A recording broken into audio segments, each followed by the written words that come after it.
our moderator, speakers, interpreters. Are you ready? All right, then I'll start. Oh, wait. We Okay, and also for our host colleagues to please start streaming. All right.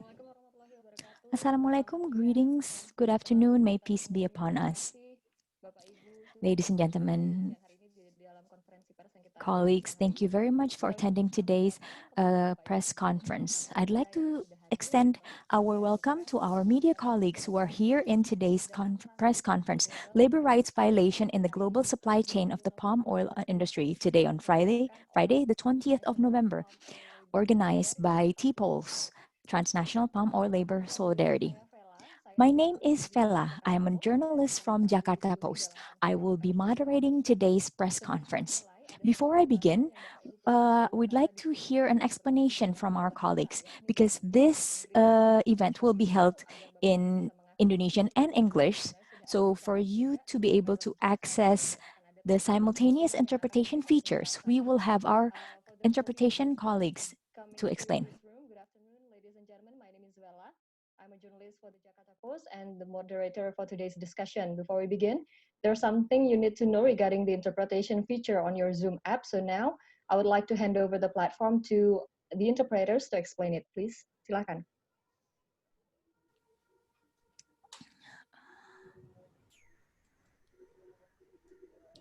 Selamat siang, selamat datang para peserta Zoom meeting sekalian. Hello, ladies and gentlemen.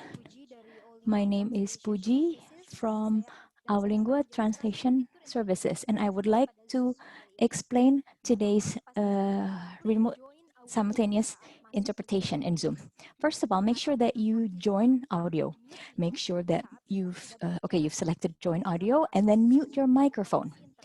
Please make sure that you access Zoom from a stable internet connection.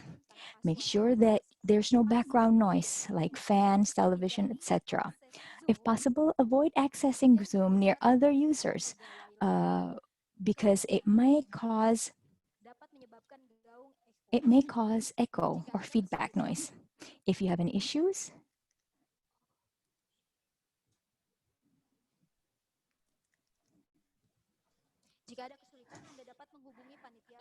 please contact the organizers or the host.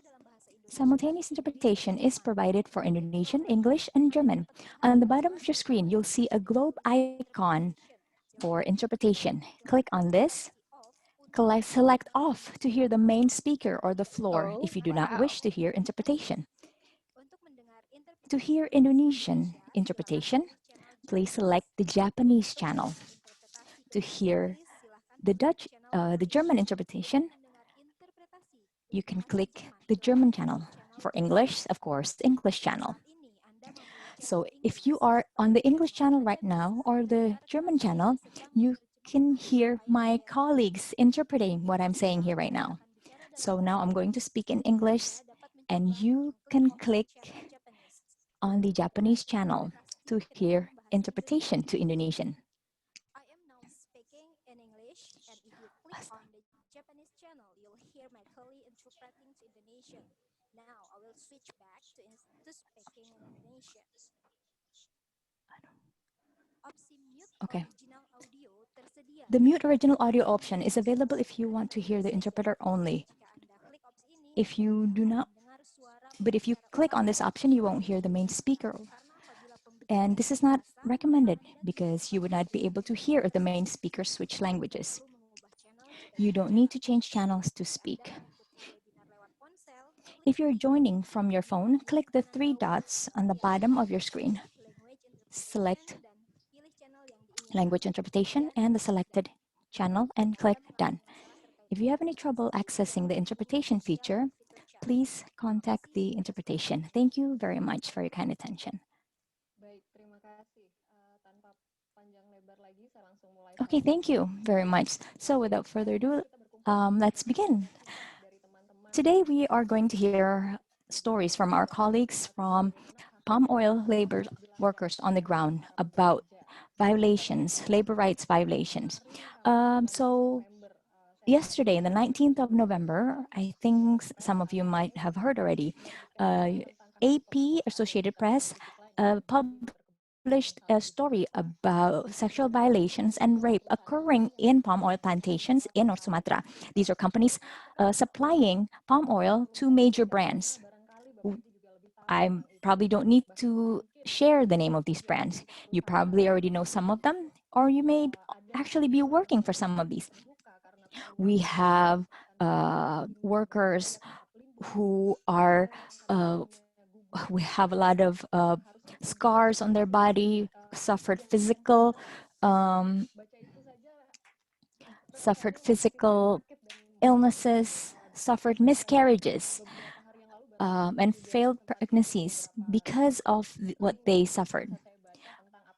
Recently, Rizal also shared some links about stories about what's happened in Kalimantan and Sumatra, about what's happening on the ground. Some of the representatives are here today. That's why today's discussion is critical for us to really to emphasize to the government that these cases should not happen. These parties, these companies should instead be complying to existing regulations and standards such as RSPO, the NDPE policies, and many, many others.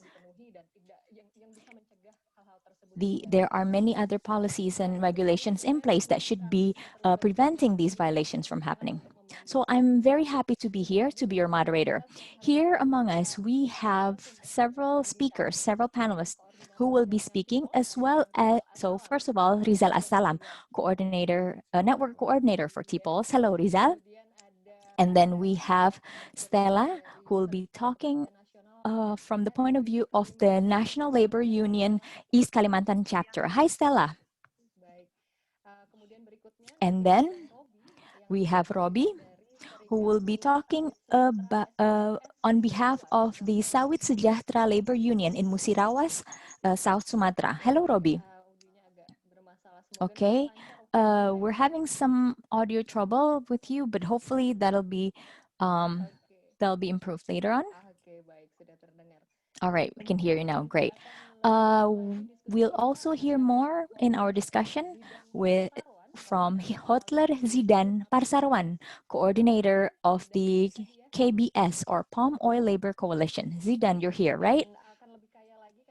And we'll have a more diverse and enriched discussion because we'll hear from Samuel Gultom, lecturer of political science from the University of Indonesia. Hello.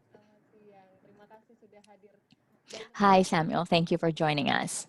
And of course, what the laborers are experiencing in Indonesia has gained the attention of global activists. We have from Solidar Swiss, we have Simone Wasman. I hope I'm pronouncing your name correctly here. Oke, tadi sudah ada Ibu Simon. Semoga. Oke, thank you very much. Baik, karena keterbatasan waktu, Bapak Ibu, saya so because we have very limited time, I'd like to ask each panelist to share their presentation for no more than 10 minutes. I will give you a heads up if you're running out of time. I apologize beforehand if I might just cut you off in your presentation. And after the presentations, we will have time, about 30 minutes for everyone else, representatives of the other labor unions to share their stories. And then at the end of the press conference, we will have a Q&A session with our media colleagues. This is very important to hear this because these are major cases and we need this help of our media colleague to raise these cases to gain even more attention.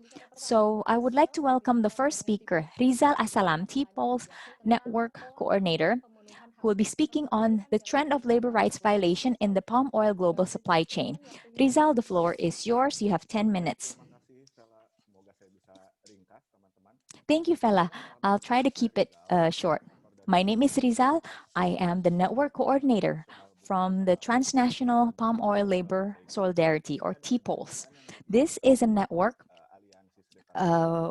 comprising unions from laborers, from palm oil laborers, from also from academics, agrarian activists, and communities as well, and others. We work together. Uh, we have received reports from labor unions about their current work conditions that do not meet standard human rights. So we have our colleagues here from SBSS or Sawit Sejahtera Labor Union. They are working in the Agro Kati Lama company. We also have our colleagues from East Kalimantan on behalf of the National Labor Union or SPN, represented by Stella. So to summarize the reports from our labor union colleagues, first of all, the issues are concerning their work status. The majority of workers employed in palm oil plantations work as casual workers or contract workers.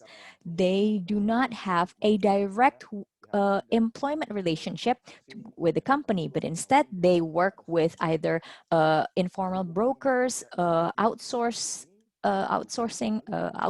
employment companies, etc. This if affects how their wages are paid.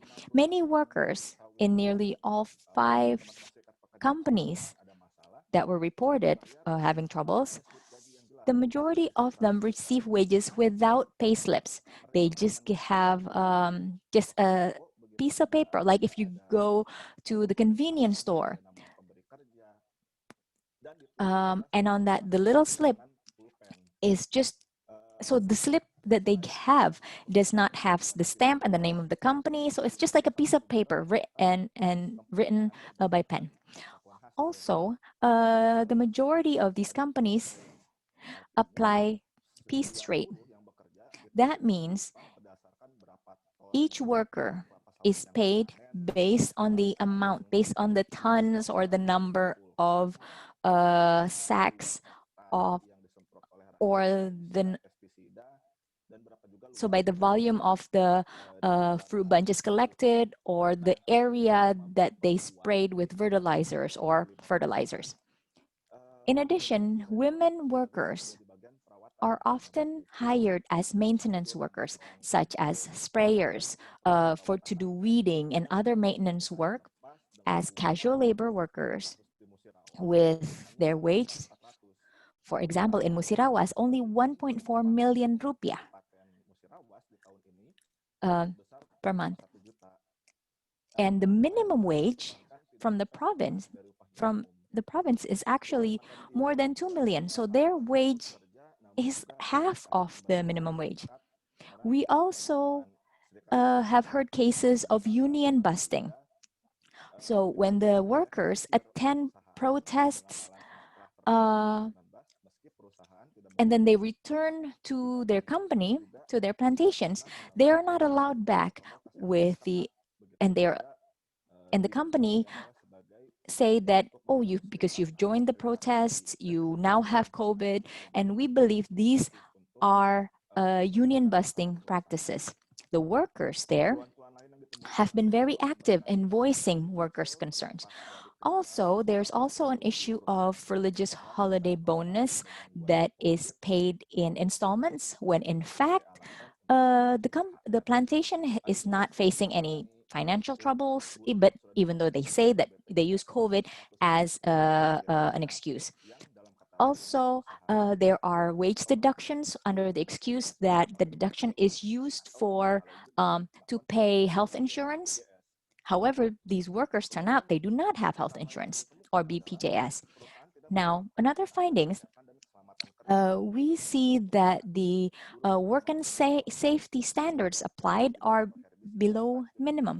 So, for example, the workers working as sprayers, spraying fertilizers and pesticides, they only use cloth mask over their face, which does not protect them, which and especially women workers. We will hear later on from the workers about their concerns, about what they're dealing with, the illnesses that they've suffered, such as poisoning because of pesticide exposure and other illnesses.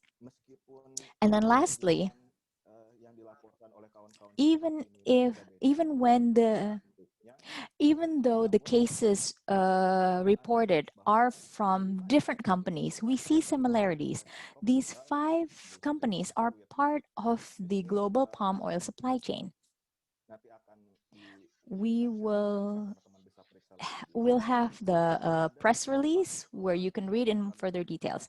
So there are five companies, five parent companies: Eagle High Plantation, um, CP Agro Kaltim, CPF Group, Golden Agri Resources, which is part of the Sinarmas Group. So these parent companies are RSPO members. That means they should be already implementing the RSPO PNCs, including respecting workers' rights. However, after further uh, investigation, if we look at farthest upstream, we see many violations that do not reflect these RSPO membership statuses. Also, in addition, we found that these companies are part of the global supply chain, and their palm oil is purchased by Nestle. Nestle is just one of the buyers that we've identified, uh, but there are also others. There are other buyers who are practicing, who still have these poor labor practices. So we would like to make sure that parent companies and buyers, we want to urge them to improve these work conditions.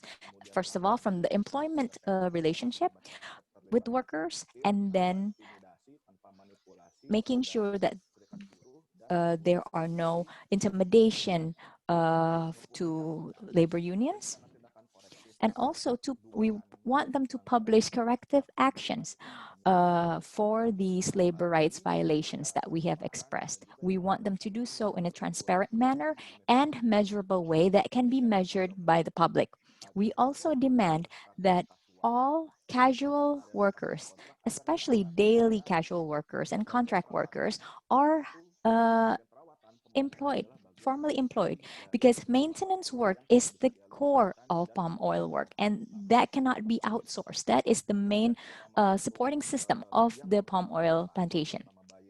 For the global supply chain, especially parent companies and buyers, they have to make sure that the sustainability uh, practices are fully implemented and enforced without violations. We also demand that the Indonesian government to oversee, to monitor, conduct monitoring, to add more to the regional employment offices to be able to monitor on the ground, so that even in the most remote areas, because as we know, the remote sites of these plantations allow these violations to happen. So that is just an overview from me. We'll hear more from our colleagues later on. kurang 1,5 menit sebenarnya, jadi masih Thank you, Rizal. So you actually have 1.5 minutes. kalau bisa All right. disimpulkan So teman-teman if dari I presentasi ini can kan ada banyak nih summarize, you have dari mentioned a beberapa perusahaan di number of Indonesia basic yang rights ada di violations committed by palm oil companies in Indonesia, such as union busting, allow the holiday bonus paid in installments, lack of proper protection for workers, poor wage, poor treatment, and others. So before further ado, let's hear from Stella, who will be representing the East Kalimantan chapter National Labor Union, who will be speaking about labor rights violations in East Kalimantan. So I hear that many workers are expelled from plantations under allegations of COVID, even though there's no clear evidence of that. So Stella, can we hear from you? Are you there? dinyalakan kameranya, Kak? Can you please turn on your camera, please? Baik, nanti saya akan bantu ingatkan waktunya ya Kak ya, silakan 10 menit. Okay, 10 minutes. You have 10 minutes. Hi, my name is Stella Armanda Putri. I'm a representative from the National Labor Union, or SPN. The workers' violations in palm oil plantations in East Kalimantan. Well, first of all, I think I will talk to you about PT Citra Agro Kencana or CAK. Workers were forced to move out from the company housing under allegations of COVID. So there were no rapid tests or any other tests. They were also, when they returned after protesting, they were made to self-quarantine by the company. Even though they took part in even though they self-quarantined, the plantation assistant manager, they the so the plantation assistant manager came to the site with security officers. We think these are some of the army, but we're not sure because they were wearing plain clothes.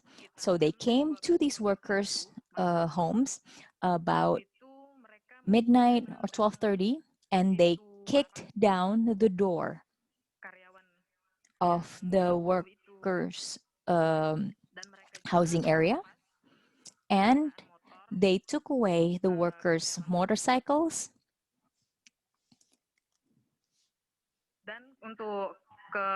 And the next day,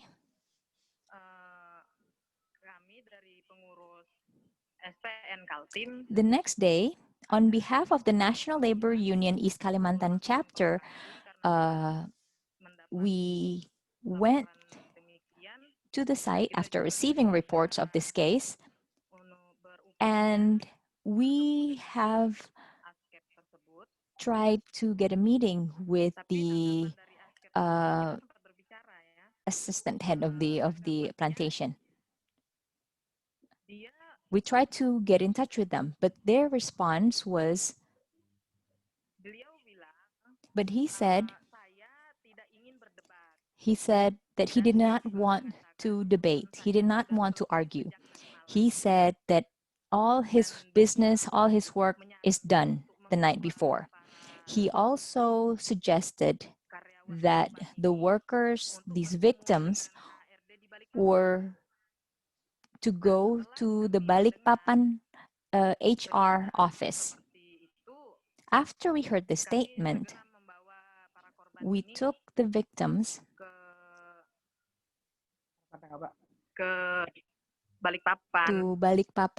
to Balikpapan City.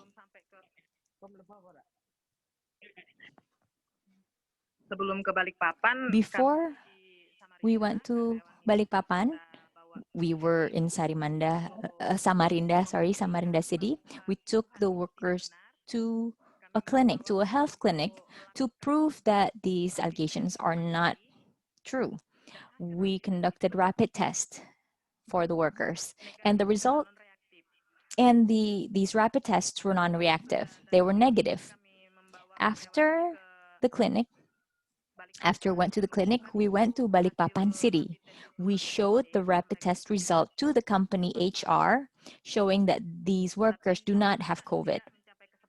However, there was no agreement. The company still demanded swab test. And as we know, the workers, they do not have money to do these, to have swab tests done. The rapid test already proves that these workers do not have COVID. After Balikpapan, the workers then, because there was no agreement in the Balikpapan office, we went to the province manpower agency. There we conducted mediation. So first we had clarifications before mediation. This involved the company representatives. However, we could not come to an agreement. And then we conducted another mediation. Again, no resolution, no agreement. At the moment, the victims, the 37 victims, some of them have temporary work already while waiting for this case to be resolved. For the Kutai Agro Lestari company, we have found violations where there's meager wages paid, which is the wages paid is below the minimum wage. Also, Social Security.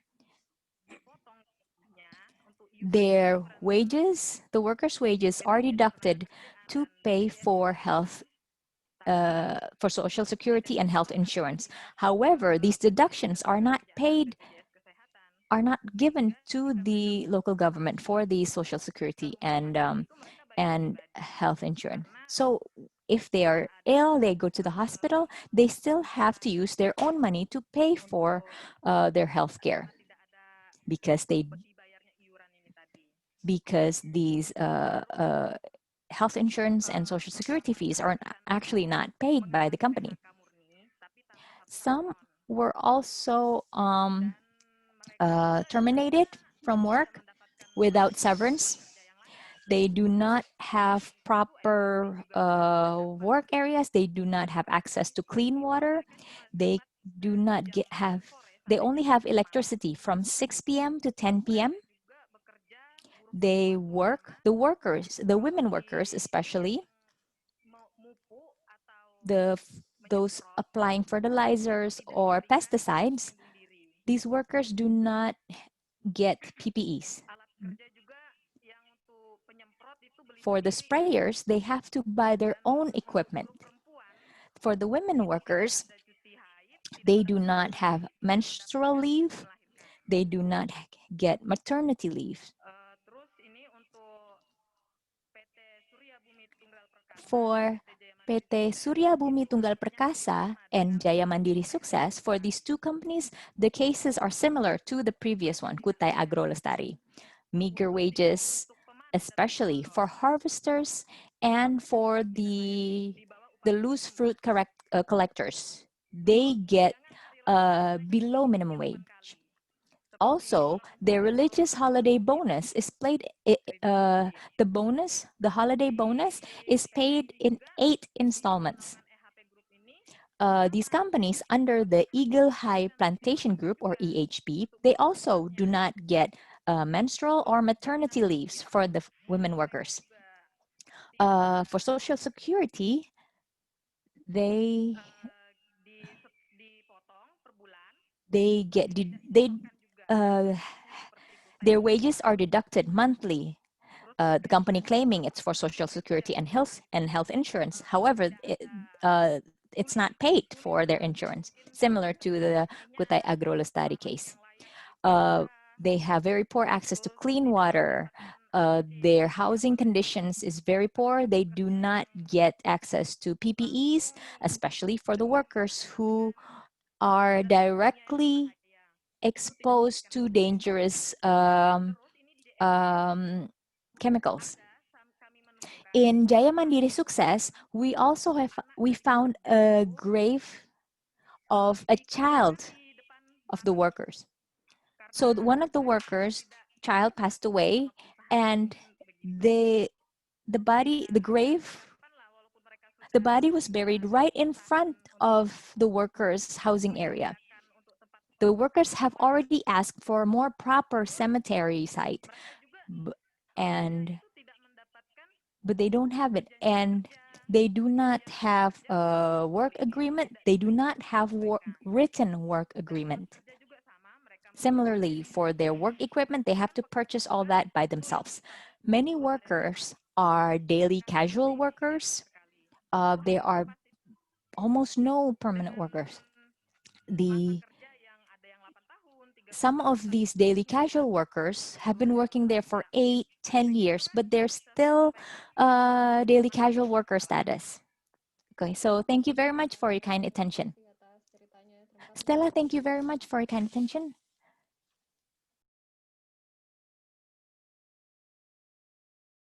Ya, dari Citra Agro Kencana, dari PT Kutai Agro Lestari, Jaya Mandiri Sukses, dan Surya Bumi Tunggal Perkasa. Semoga ada titik terang. So we have heard story from Stella Sedang berlangsung di sana. about the ongoing problem that they facing on the ground. We have another speaker that will share their story. Abang Robi from Musi. He will tell the story about what happened in Agro Kati Lama, South Sumatra. What happened with the labor there? And as far as I know, they even have labor who works for years there, but have not yet gained a permanent status. Hello, can you hear me? Yes, we can hear you. Hey, Assalamualaikum warahmatullahi wabarakatuh. My name is Robi. Yeah, I want to share my story about the labor violation in Agro Kati Lama in South Sumatra.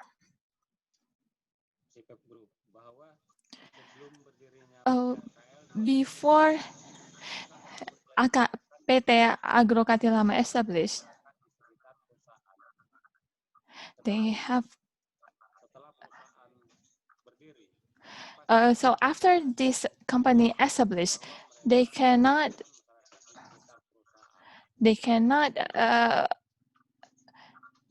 show us an evidence that they have they have resolved all the problem. For example, in 2015, 2016, 2018, they never pay the annual bonus to the labor because they consider that those who work in PT AKL is not their worker.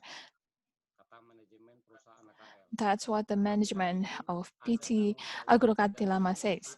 They say that this is the obligation of their subcontractor. Because they still work as a casual worker, these casual workers have a very high target, like spraying.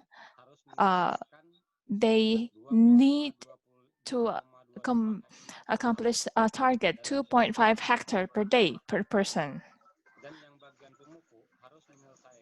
And then those who put fertilizer, they also have a high target. They work through 5 subcontractor. One of the constructor, CV2 saudara, CV2 Mandiri, CV Tranujaya, CV Abno Mandiri, CV Mika Lestari. There are more or less 1,000 casual worker works through them. They work as a casual worker for more or approximately 6 years. But their status is still a casual worker, not a permanent worker. They work 6 to 16 days per month. At this moment, we from the labor union try to resolve the cases in PT Agro Kati Lama. We go to the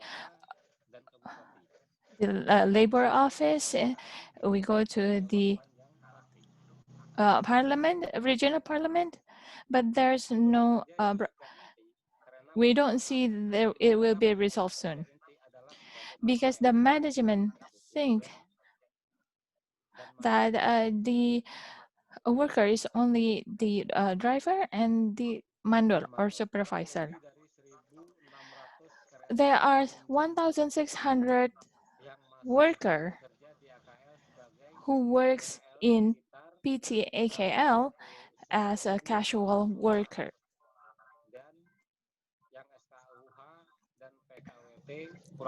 And the permanent worker is around 400 people.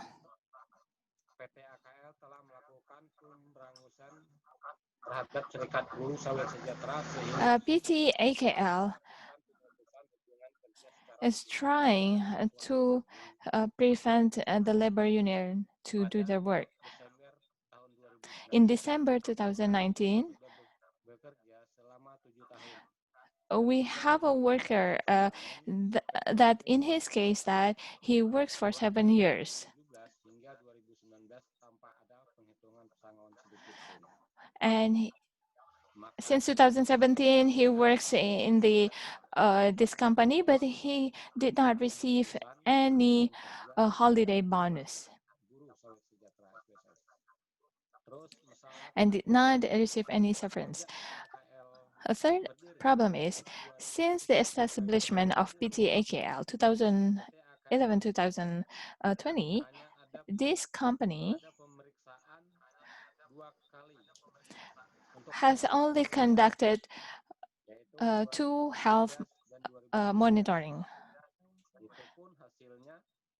And the result is not given to the worker. They lack in the PPE. They did not give any PPE to their workers.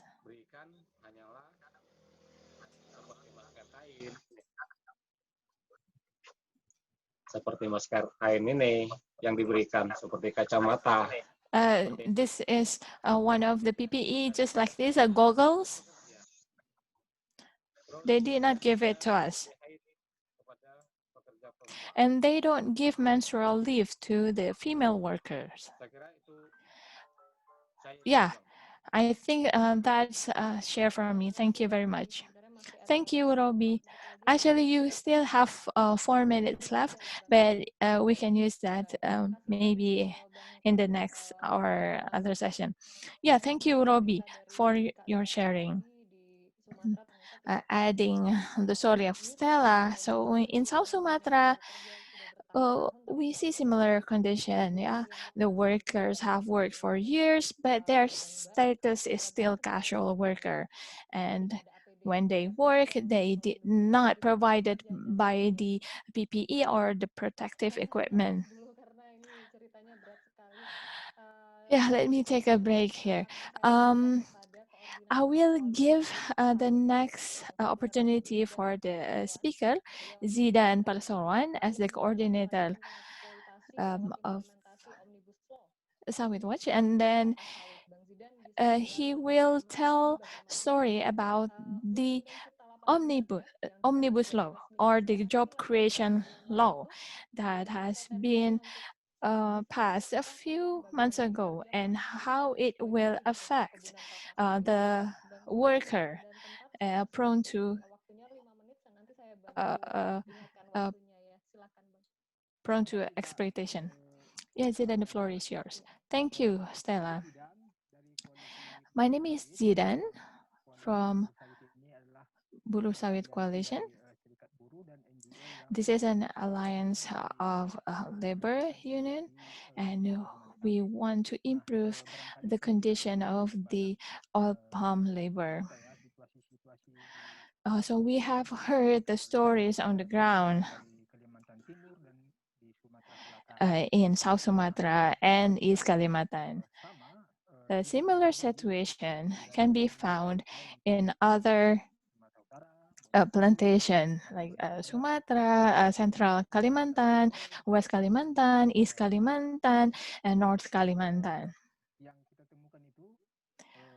So what we found on the ground, what we found similar is there's a lot of female workers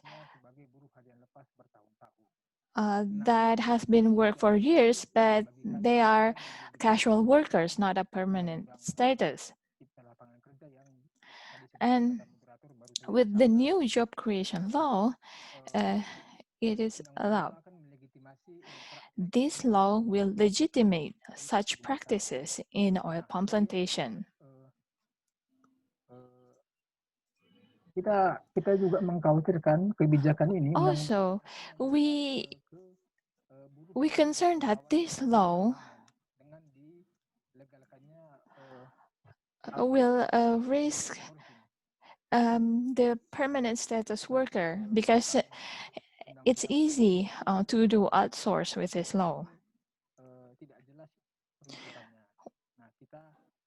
And it's still unclear how this outsourcing regulation will carry on in the ground and how will it affect the workers in oil palm plantation. And we think that there's a risk to unpaid overtime for the labor.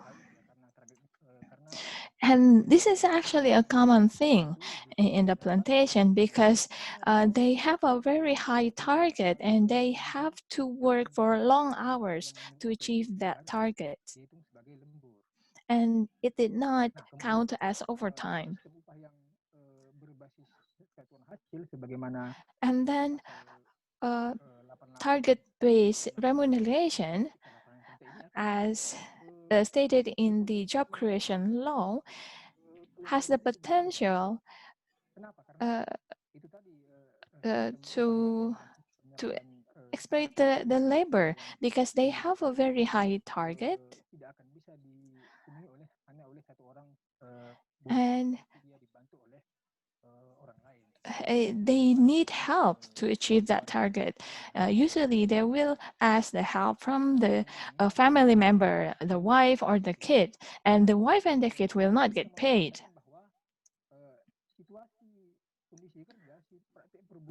So the labor condition in the oil palm plantation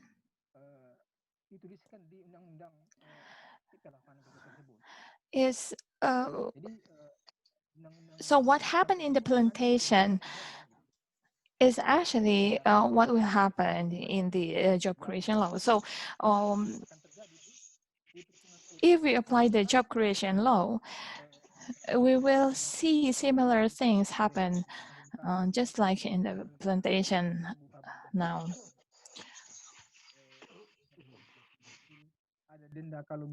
There's a penalty if the workers cannot achieve the target. They have different local terms for penalty. So they need to achieve the target by working overtime but unpaid. So the job creation law is will have a very negative impact to the labor. Rizal mentioned earlier in his presentation that the oil palm buyer from Indonesia is, many of them are foreign companies like Nestle, etc. So how we can engage the buyers and like international scheme, like RSPO can have like a standard that is better than this job creation law. So this is a challenge for companies such as Nestle, etc. These big companies, they have their own, labor policy. So what we want to ensure is that they have a better standard than those in the job creation law. Okay. Thank you. Thank you, Zidan. So yeah, you talk about the violations of labor rights in oil palm plantation has been going on for a very long time, yeah, in this industry. And by the job creation law, it's like a legitimate, they giving legitimacy for these practices. And there's an opportunity to exploit the workers by unpaid overtime. And like you said, that the family of the worker will also work because they need to help their family members to achieve the target. yang lebih besar lagi. Okay, so that's why it's important for us to have a standard that is, have a higher and stricter standard than that of the job creation law. Thank you, Zidan. And now I'm going to invite because we want to hear from academic point of view. So we have Samuel Gultom from University of Indonesia that will share about the business practices in oil palm uh, business. Samuel, I will give you the floor now. Thank you, Fela. Can you hear me? Yes. Terima kasih. Yeah, I will like to follow up that. I will not share about cases because we already heard about that from the previous speakers. But like Zidan said, that we need to have like a better regulation or a better standard for the business. If we talk about business as human rights, that is the topic that was asked for me. If we talk about business and human rights, we need to remember that private sectors, they only have one goals in their mind, which is profit. Well, actually three, maximizing profit, and maximizing profit. So that's all that they're think of. There's no business that uh, care about the human rights. And this is happening since the Industrial Revolution. Nothing's changed. However, when there's a push from the social movement for them to also consider the human rights and environment issue, then they start to shift. But if there's no such force forcing them to change, they will not change. But I see there's this new development that is more concerning because I see that corporation is how can I say it? They're unashamed to show their power. Uh, there is a difference with maximizing profit and greed, because greed means that they don't care about any rules and they willing to do anything. Even and the corporate greed, there are three targets of corporate greed. I'm talking about general things, yeah. One is target system. We hear about the issue of unpaid overtime, and then the high target and the high load of work, and then low remuneration or wage. They will, this company grade don't want to pay the worker. And the third is the casual workers. To respond to this, there are a lot of things that the civil society trying to do, including the labor union. It started in 1970s. So in 1970s, uh, in 1973, if I'm not mistaken, there's a view on transnational corporation. So they're raising the issue of the company greed. But in this discussion in United Nations is having a deadlock. And then there's also discussion on the transnational corporation, but also deadlock. Then the UN decided let's have an expert to see how business and human rights should be. And this professor from Harvard carrying out this study. And we know now this principle. But yes, you can see the process, this year-long process for, in my opinion, UNDP is not, it doesn't mean that we are winning against the business. And contrary, it's the business winning over the human rights and environment.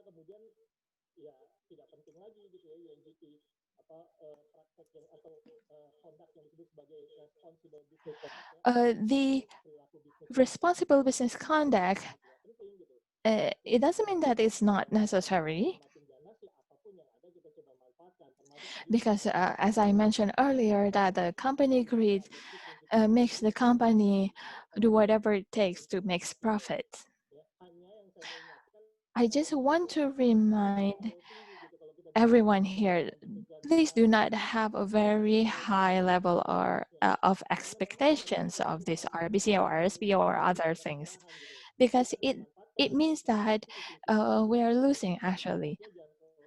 I mean, we can use these tools or institution, but we need to adjust our expectation.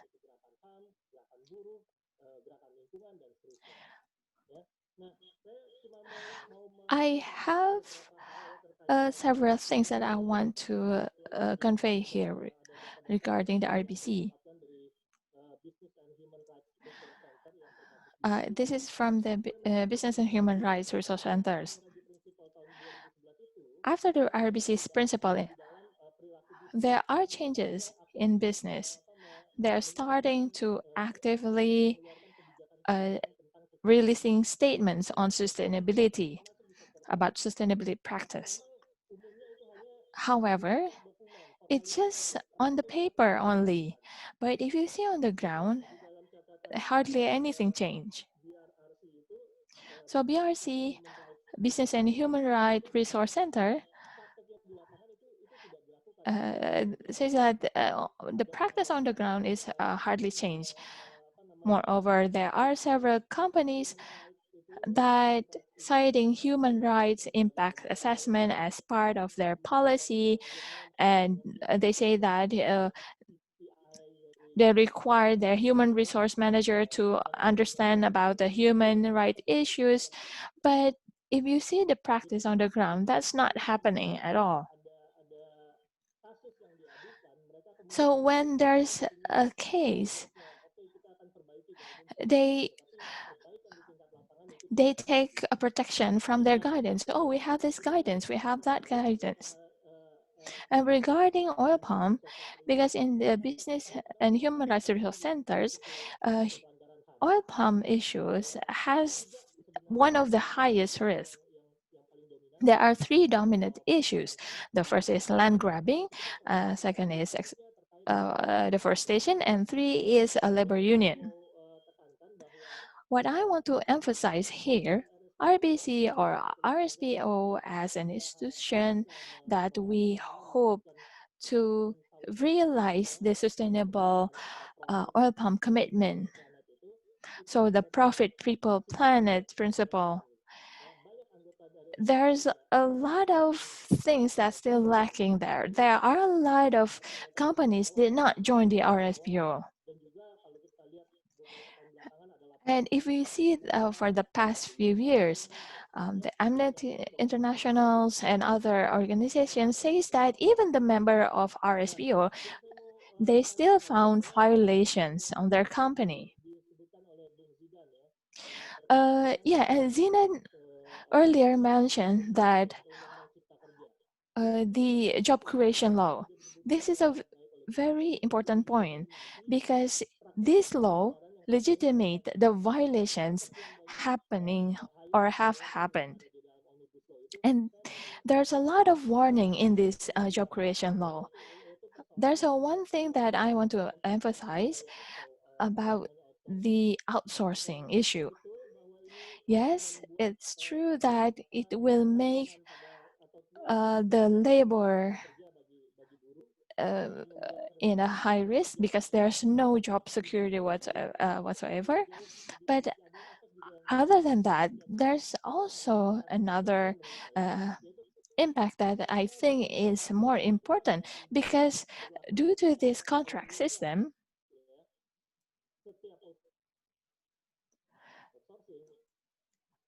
for the outsourcing,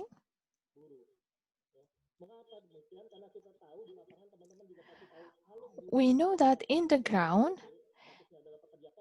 if the labor is a casual worker, they are very highly unlikely to want to join the labor union because they are afraid that they will not be rehired if they join the union. So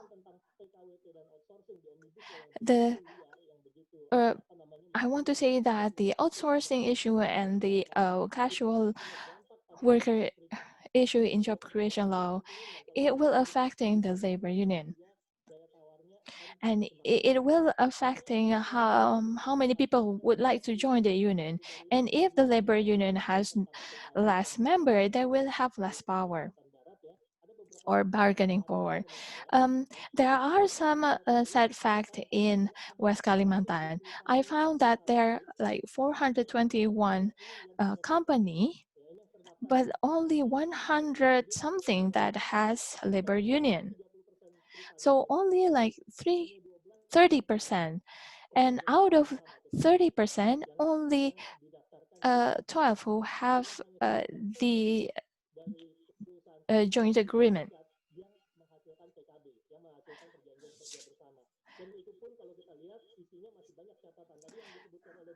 Yeah, so there are a lot of issue.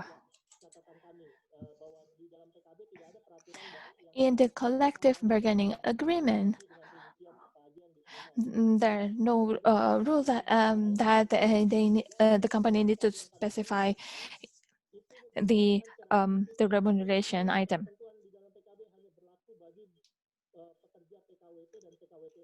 And what we found in the ground is more concerning is that the collective bargaining in the collective bargaining agreement, they say that this CBA only apply to those have a contract with the company. Oh, so what about the casual worker? Another interesting thing is that the rights to the freedom of association.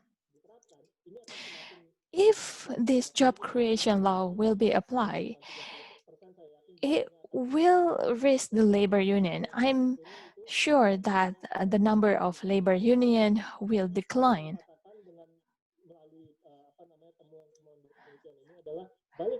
And from my studies, from my findings, I want to say that corporate greed can only be held down if there's a social movement force these companies to change.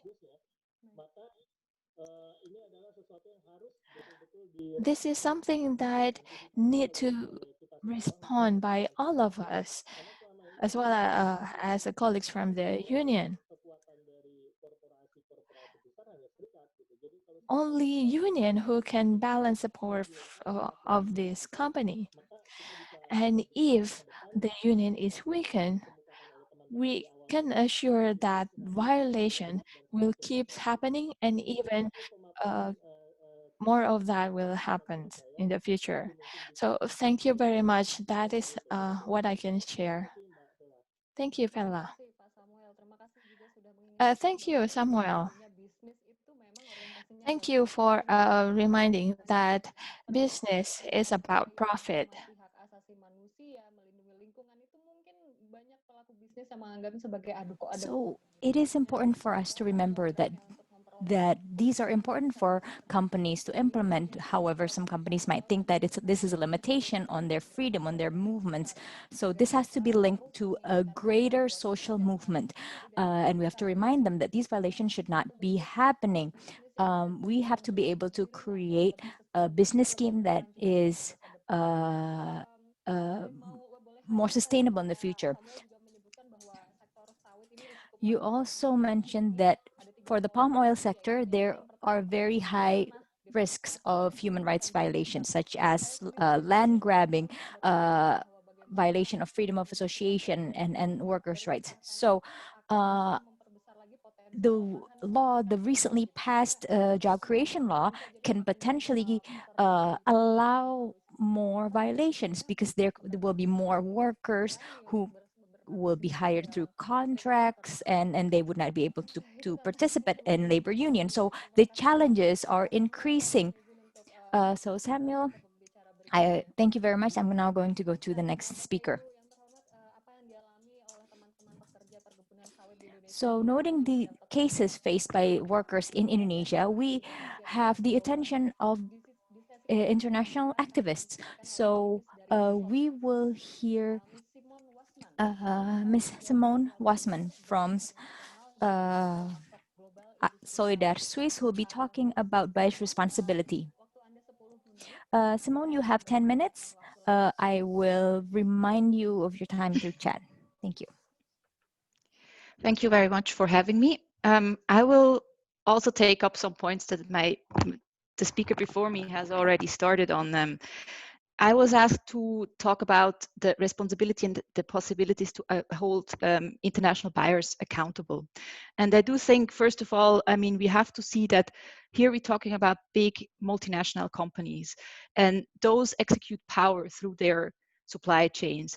So through their contract conditions, for example, what price they are willing to pay, the volumes they're willing to buy, etc. So it means, again, I wanted to say actually the same thing, that we have to see that the profit is mostly as at the forefront of their interest.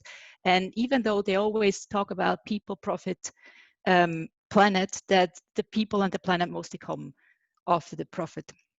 If you think about, for example, Nestle as a case, I mean, Nestle is actually the leading agro-food company in the world, and it's one of the biggest buyer of palm oil. I mean, palm oil is one of their 14 main commodities they use for their products, and they're linked to a staggering 15,000 mills around the world. So this is just to see in what extent we are actually thinking here. And now when it comes to responsibility and accountability, from an international level, there's actually three ways how you can think of that. I mean, the first one is the ethical responsibility, that if you profit from something, you cannot exploit people, and you cannot do that on the basis of human rights violation and abusive working conditions. So this has also been already used by civil society in a way that you kind of name and shame the problems, and with bigger campaigns show that to the consumers in the northern countries mainly, that this is not okay, and people and actually companies responded because they were afraid of their reputation. So it means they were afraid because mostly it's also, I mean, Nestle, for example, is pretty close to the consumer. So if consumers react, they will feel this. And on the other hand, they're also listed in the stock market, so their shareholder value could go down. But we have to see it. Again, the pressure comes through the profit they're thinking they could lose. So this is the one hand. And then the second one is because of these pressures, corporate social responsibility kind of as an industry evolved over the last 30 years, which is a multi-billion industry, we have to say. And it's about the standards the businesses give themselves. It's voluntary, so it's not that there is like an international standard on this. It's more like they say what they want to do through the kind of documents they publish, and they can then be held accountable on their own standard. But again, this is what they decide to do, and mostly it has to do with marketing, so they can like set themselves apart in like pretending they're much better than others. And then the third version is the international standards, and there the UN Guiding Principles of Business and Human Rights have been already mentioned. I think this is a very important standard, even though it hasn't had maybe that much of an impact on the ground yet, because it's the first authoritative international standard where you can actually say this is agreed upon, because it was anonymously agreed in the UN Council by all countries. And the first time it was not that human rights are only a thing that the states have to be accountable for, but also the businesses have to respect them. And I do feel like we can use this as civil society. It's still a very important tool, which maybe hasn't been used enough yet. Just so, but now let's have a look at Nestle as an example. What this would mean then within this that company Nestle. So for the first one, we can see that the ethical campaigning that has been done with Nestle since several years. There has been this huge Kit Kat campaign where they showed that orangutans were dying because of Nestle. Then there is a lot of like child labor issues actually in chocolate, for example, chocolate plantations, but also palm oil plantations. And that has been quite big, shown by Amnesty International, for example. And Nestle has started to react to that. They had to start to do an extensive CSR policy. So they even established a human rights policy, and they have a massive amount of documents on their website how they want to approach and make these things better. They also work with experts on the ground, and they work in a consortium of the consumer goods with other companies. And this looks all very interesting and good, but when you take a closer look, you start to see that it's mostly, I would say, like there's a lot of paper they produce, a lot of analyses which are actually really looking into the right direction, and they actually state the problems, but then they never show how they actually want to tackle those problems. What they do is they have some pilot projects on little things, and then they can show, oh, we're doing this, but they never have a plan how to scale this up on a business level to have the change in the whole palm oil industry. And also, they focus a lot on things they can obviously sell better. For example, traceability is one of their main issues because this can be shown very well, and then they have like it's visible, and then they can say we have done something. But stuff which is more really at their core business and would actually change a lot. For example, the prices. How can you manage that? The price is higher, and the price is actually and if you pay a higher price, that it actually goes into better working standards, because that's also one of the problems. I mean, palm oil is an extremely cheap commodity on the world market. And also one issue which was mentioned beforehand, which is really important, is unions. I mean, the freedom of association is always this is one of the core ILO standards. It's always within every CSR strategy mentions this. But this is always something that's actually completely neglected by the company. So for example, Nestle doesn't really do much when it comes to this issue. They always say, oh, but we cannot create a union, which is true, but they can talk to the companies on the ground. They can make sure that there is another environment where it's possible to form unions. And in the end, this is how workers get more power on the ground. And what we're talking about here is, as I said before, it's a power relation, and we have to manage that the power from the big companies can shift more to the people actually work on the ground.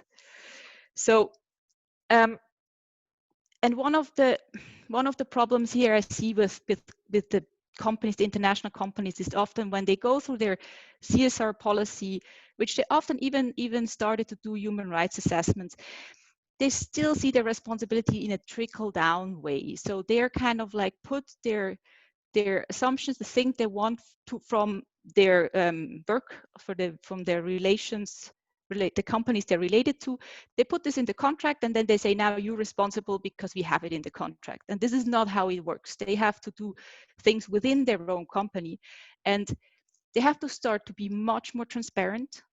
Because if they do a human rights assessment, they should not only communicate that they've done it and how they've done it, because we all know how the system of human rights assessment would work. We need to have the results, and we have to see what they actually do with those results. And we also need to have a real change in the management culture, which exactly says that people and planet is not put below profit. And I think this is something where from the European standpoint, you can say that at the moment there is a lot going on in the European Union and in different states in Europe on the behalf of the UN Guiding Principles of Business and Human Rights, which are soft law internationally, but they can be put into national law. And there's a process going on that this should be done right now. And if that's happening, that means then you can actually hold companies which are from the West or from the European country accountable for human rights violations in other countries.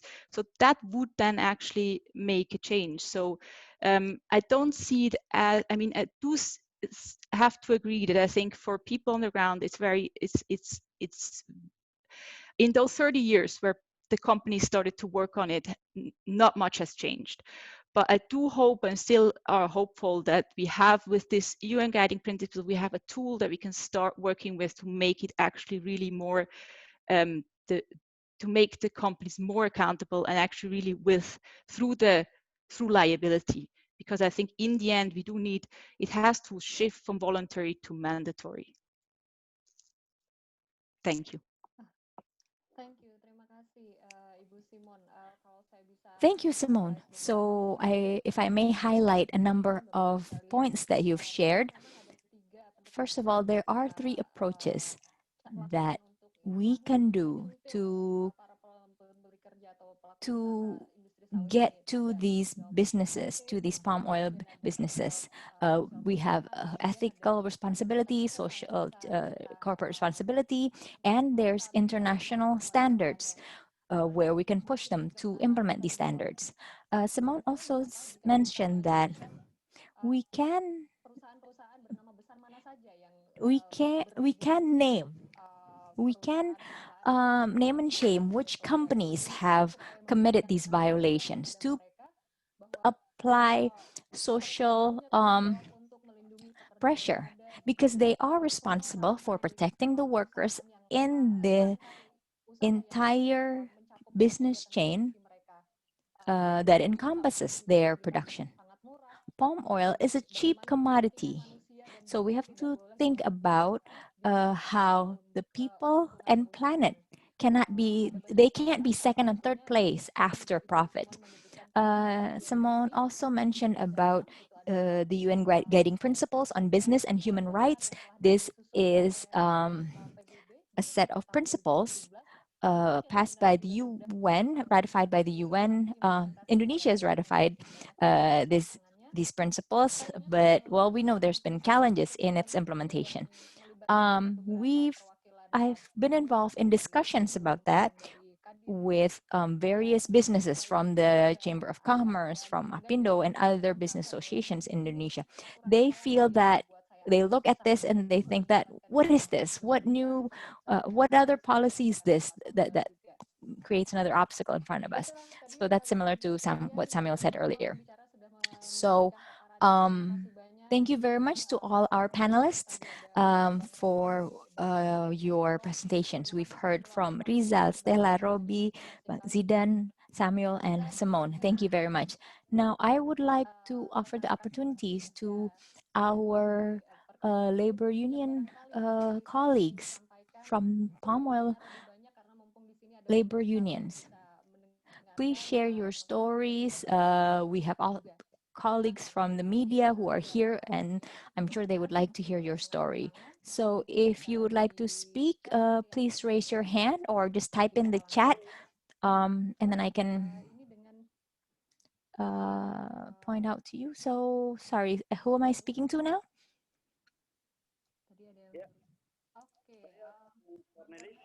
Hi, I'm Cornelis. Cornelis, where are you from? I'm Cornelis from the National Labor Union, East Kalimantan chapter.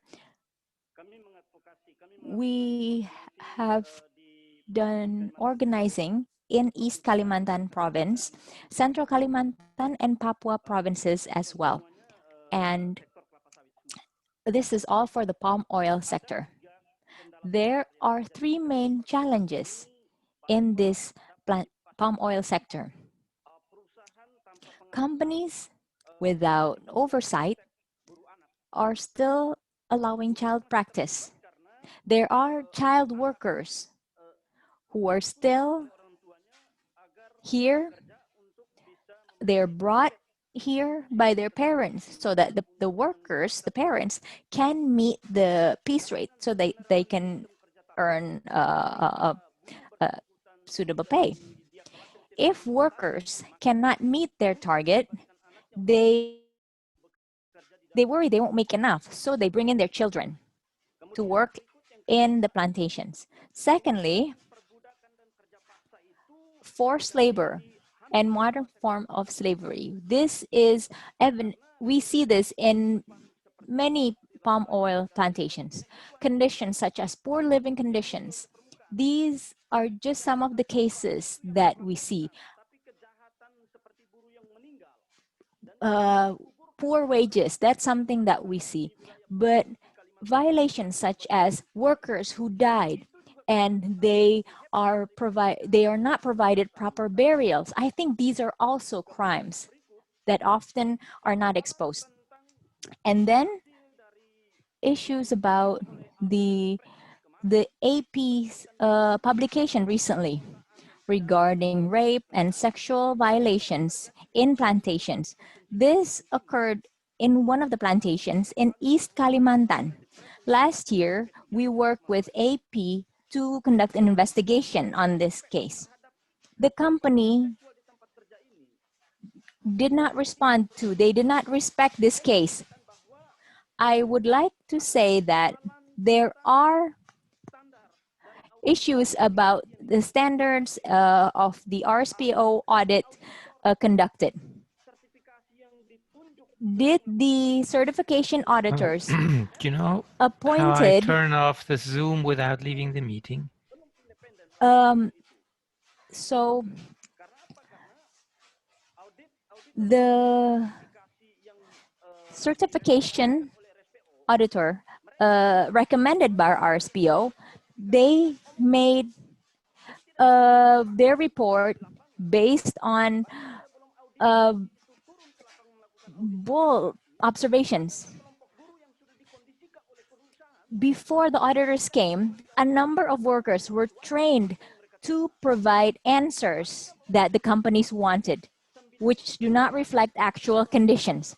So I think that the companies in Indonesia should not be internationally certified. Also, in addition,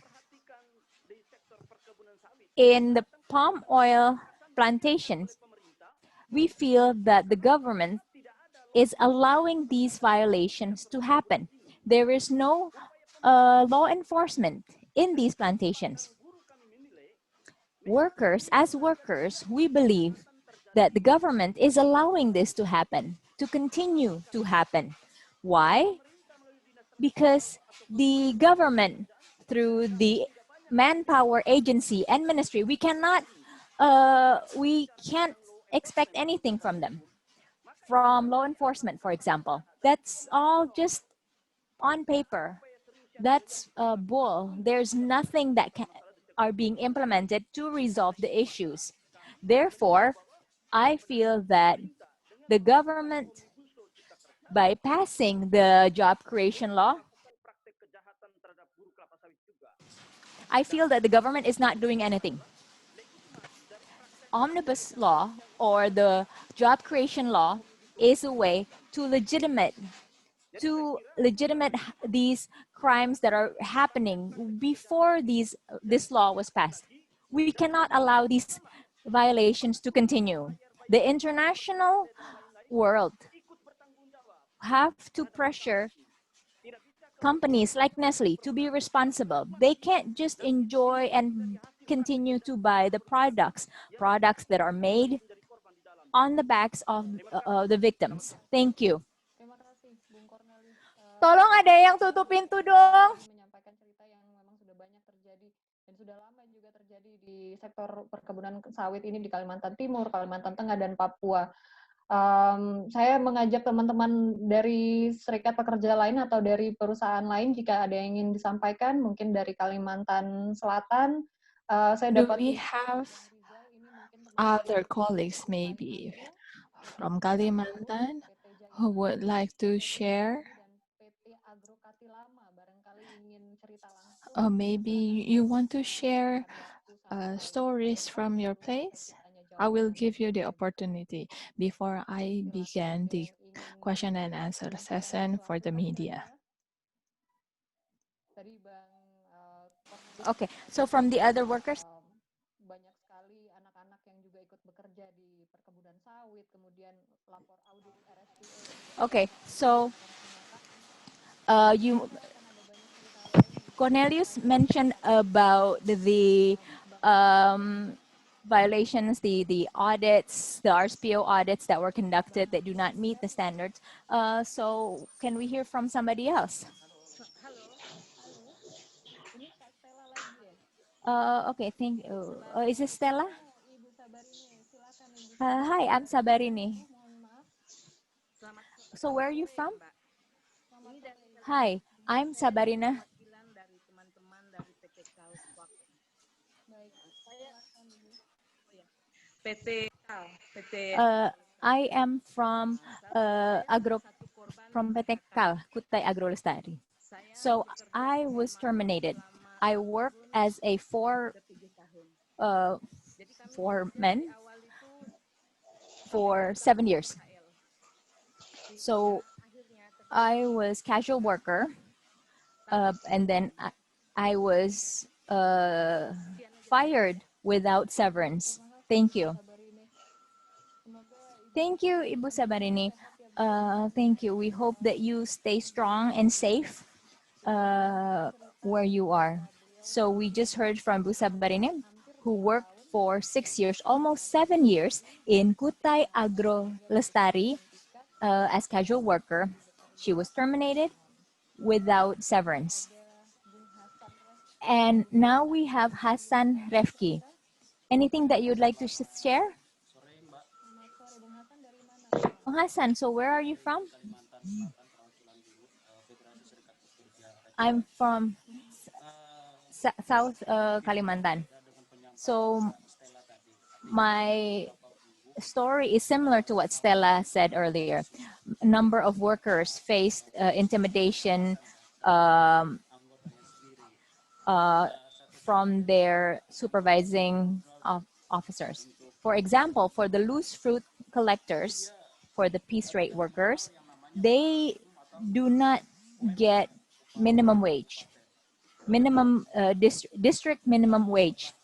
This does not apply for them.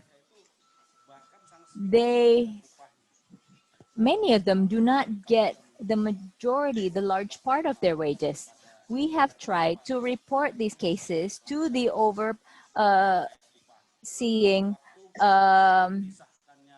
manpower agencies. So we have the law number 13 on manpower that clearly states about wages, but to date there has not been any action. That's just the case about the women casual workers. Many other workers are facing intimidation. For example, in 1 week, they work for 3 days. They do not work for the entire week. But they have the same necessities, same expenses every month, like any other worker. And then there are other workers who work more than 21 days in a month. But so they work as casual workers, but they're not hired as a permanent worker. Law number 13 and regulation of minister states that works for 30 days, more than 30 days in a row, has to be appointed as permanent workers. This is the case in Jaya Mandiri Sukses in Kalimantan. Thank you. Thank you, Hassan. So Hassan said about poor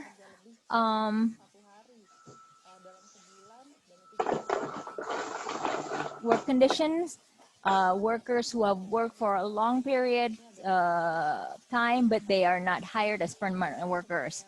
They and we see that the workers are frustrated because they need someone with the authority to pressure these companies to do the right thing. Thank you very much. Do we have any other colleagues? We have about 5 minutes to hear the stories. Teman-teman dari Sumatera, How about from Sumatra? kemudian teman-teman dari daerah Kalimantan lainnya barangkali. Silakan. And others from Kalimantan? Hello, Robbie, or sorry, so who's here now? Ini yang bicara barusan ada dua. Ini siapa? Mohon maaf dengan Ibu Sabarine. Ini So who am I speaking with? Hi, my name is, I'm speaking on behalf of my colleagues from Surya Bumi Tunggal Perkasa from East Kalimantan.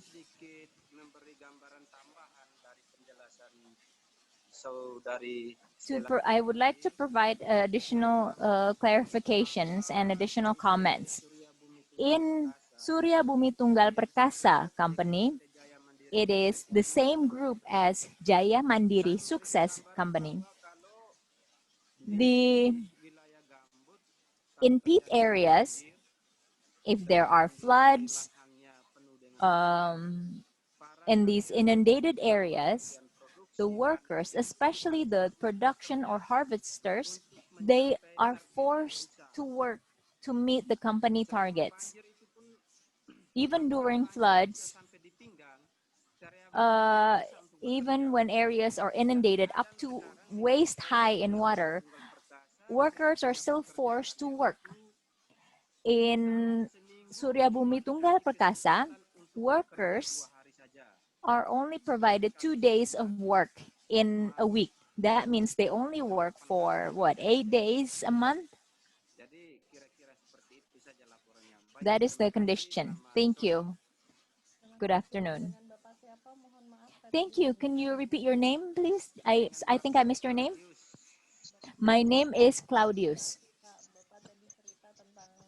Thank you very much, sir. You spoke about workers only given 2 days of work in a week or 8 days a month. And these are casual daily workers, right? So you can imagine how much they earn in 1 month. Thank you very much, Claudius. Thank you for sharing your story. Robbie, is there anything you'd like to say?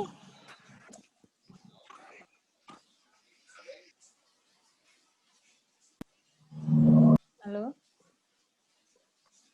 Halo. Halo. Jadi hilang semua malah jadinya. Silakan. Okay. Hello, Robbie. Ya, untuk menyambung Bang Cornelis tadi, sebenarnya di AKL ini juga terjadi persis seperti di Bang Cornelis tadi. What's happening here? What's happening here is similar to what we've heard from the others. During harvesting season, workers have to bring in their children. When I mean, we have to ask question: who are responsible for the children? We don't know. And also, in KAL, we see cases of pregnant women who are still working. We have women 4 months pregnant who are still working. Thank you. Okay, so we've heard earlier about daily target for sprayers, 2.2 hectares a day, 500 kilograms for fertilizers, workers to apply fertilizers a day. Can somebody explain, please, the daily targets and how much do these workers make? Maybe Robbie? Okay, for the fertilizer applications, for the workers applying fertilizers, they get,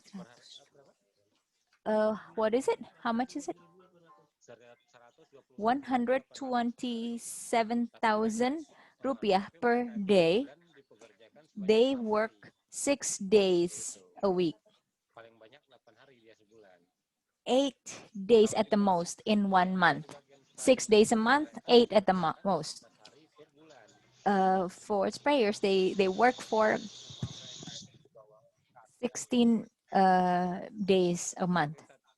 So if we ask this to the province or local manpower agencies and the company, if we ask them, their response is that, well, these are contract workers. These are not company employees. The company can claim that the company has enough workers, but we see that they're still hiring. They're still employing more people. For older workers, we have harvesters over 40 years of age.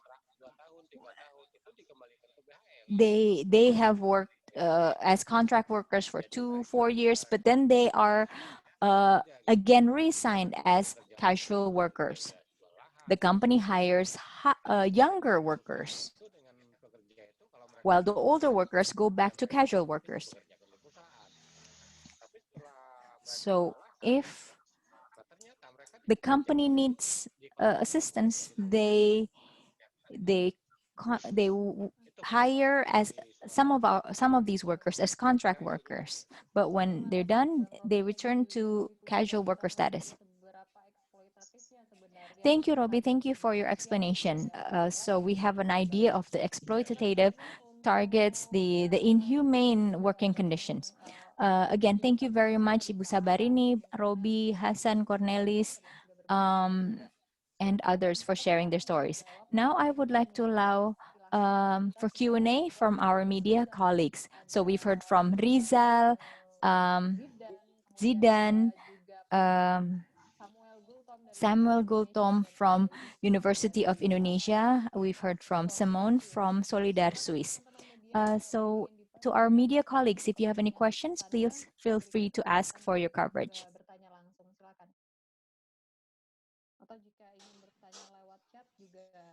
Or if you want to ask through chat box, that's okay too. So anyone who have any comments or question, maybe from the union labor?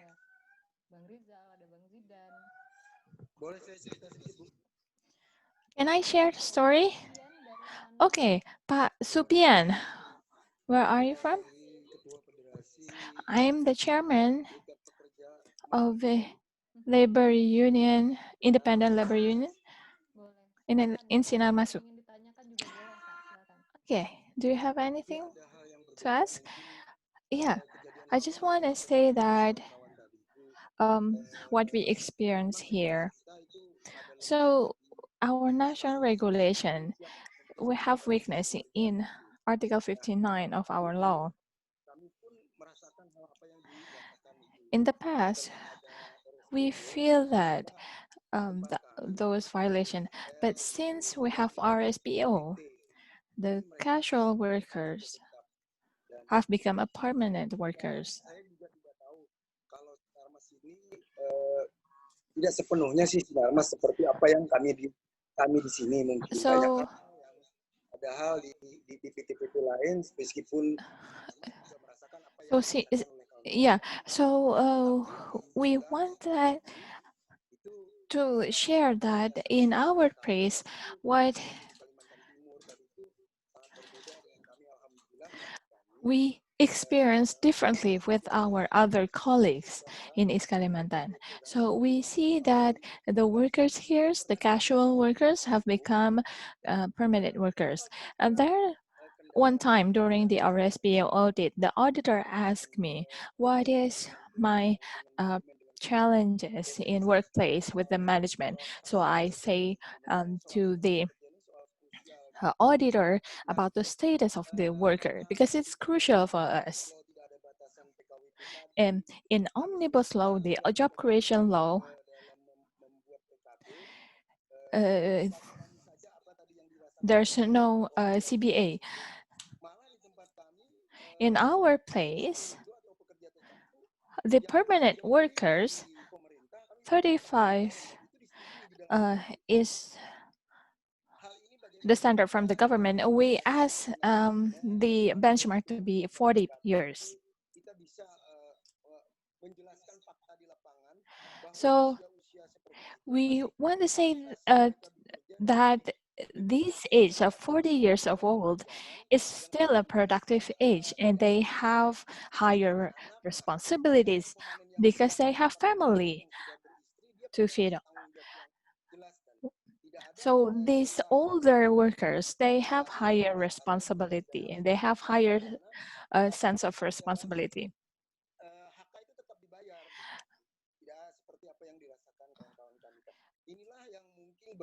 So yeah, so what our experience may be different with other colleagues, but I'm sure that what we experience in Isinormas may also happen in other places. But as a union, we try to negotiate with the company management, and we also try to negotiate the recruitment process of the casual worker.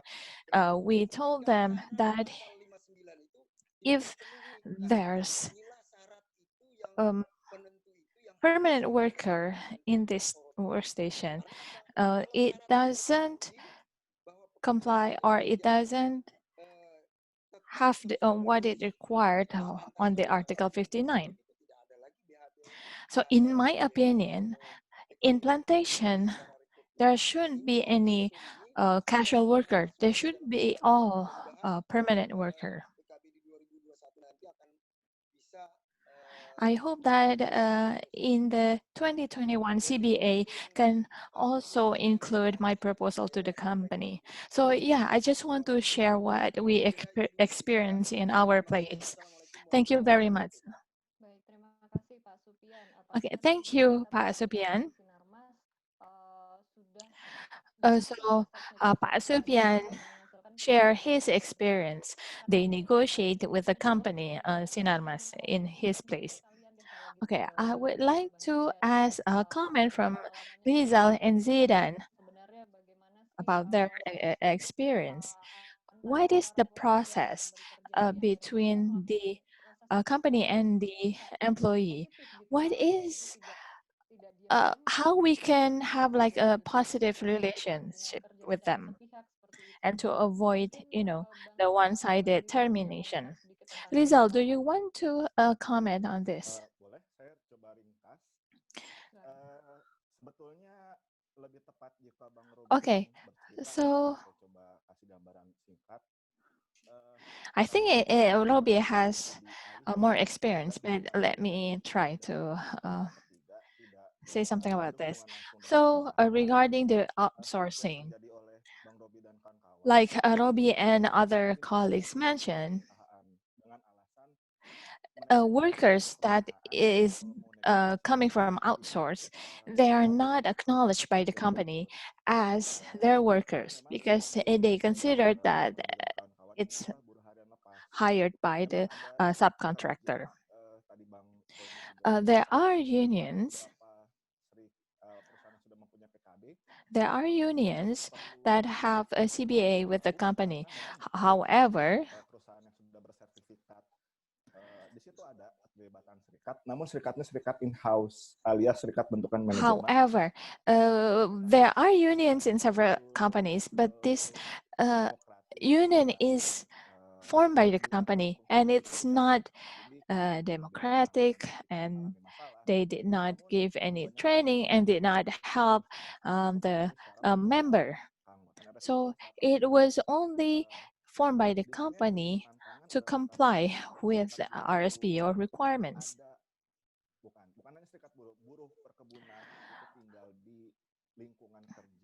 And when the workers live inside the plantation area, which is oftentimes isolated, and then in the remote area, and it's hard to monitor by the government. because the government also have a limited resources to monitor the workers' condition. So it's really difficult to know what's happening in the plantation, what's happening on the ground.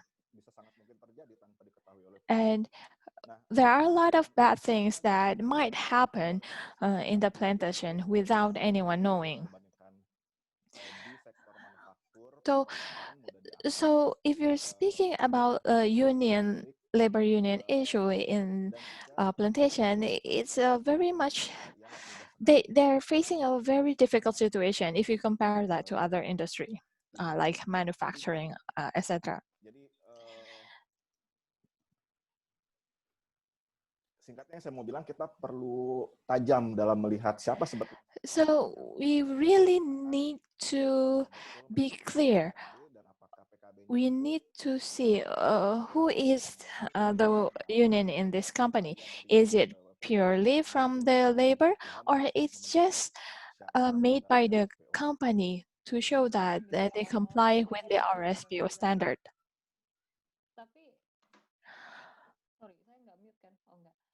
Bang Rizal, Okay, Rizal, but from people, no. Do you have any experience, workers who work in the oil palm industry? How many, I mean, the percentage of the permanent and the casual worker? Do you know the numbers? Well, it's really difficult to get the exact numbers because the status is flexible. There's no uncertainty and the high turnover rate. So, for example, this person this month work in plantation A, and next month move to plantation B. In Malaysia, we have a lot of migrant workers from Indonesia.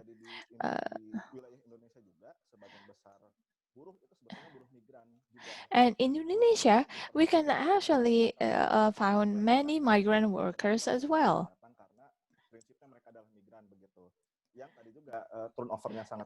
And they have a very high turnover rate. So it's really hard to know the exact number. Okay, we have somebody raising their hand here, Abu Mufakir. Do you have a question? Yeah, thank you. Can I comment? Yeah, sure. Okay, so regarding the company and the union relationship, the basic rights regulating in the labor law is non-negotiable. The company should comply to that law, should provide these basic rights. They need to protect their workers. Workers' protection is a basic right. It's non-negotiable. Tapi untuk dipenuhi ada atau tidak adanya perundingan itu sendiri. Nah, terjadinya perundingan-perundingan. And the CBA is also non-negotiable. Atas hak-hak normatif itu, hak-hak dasar itu. These basic rights is needed. The CBA is needed if there's any violation happens.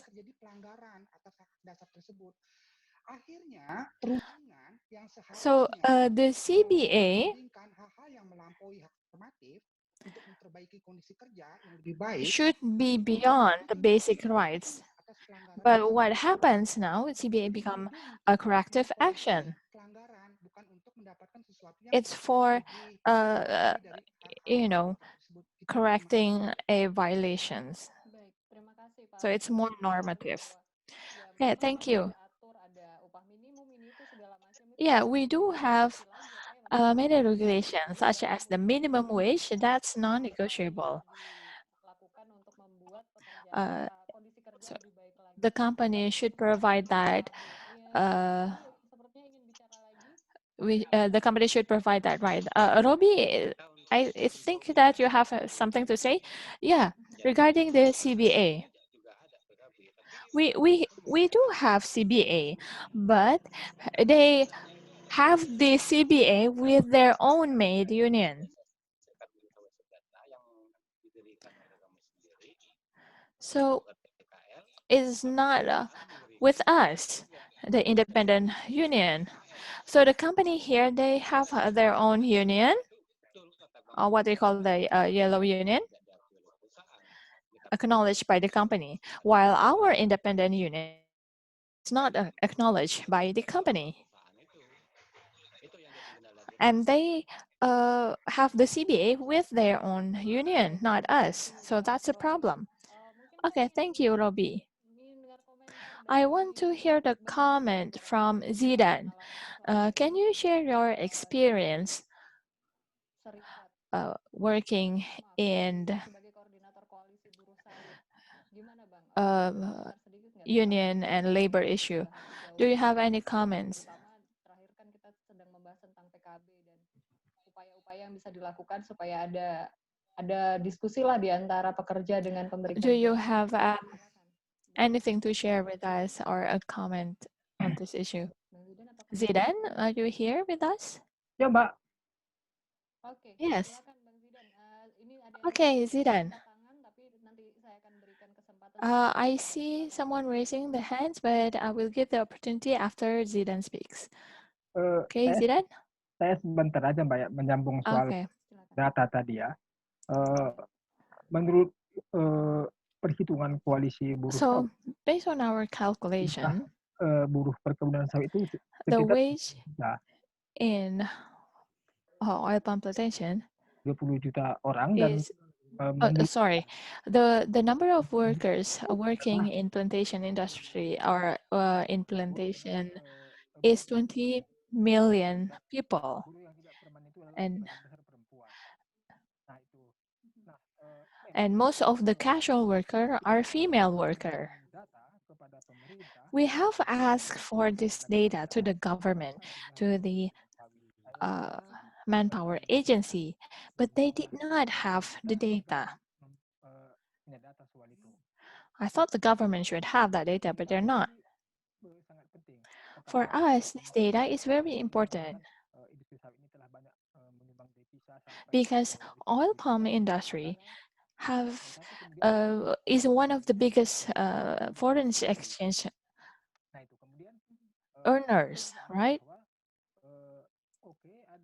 And we see that, okay, in some plantation have a good position, almost equals with the company. But in the most area, the union labor is not equal to the company.